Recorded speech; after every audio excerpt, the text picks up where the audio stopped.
ఈనాడు మరి ఇశ్రాయేలు దేశములో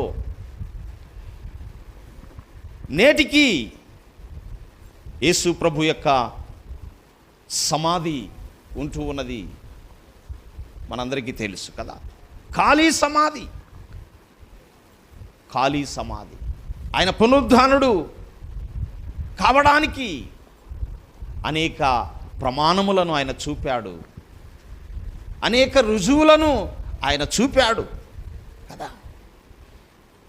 రుజువులతో ప్రమాణములతో కూడుకున్నదే పునరుద్ధానం. ఆయన ఒక్కడే తిరిగి లేచి ఉన్నాడు. ఆయన ఒక్కడే, ఎవరు లేరు. మిగతా వారు ఎన్నో చెప్పుకోవచ్చు. క్రీస్తు విరోధులు, ఆమె యేసు క్రీస్తే కాదు, మేము నమ్మినటువంటి వారు కూడా లేచారు అని. ఏది రుజువు లేది.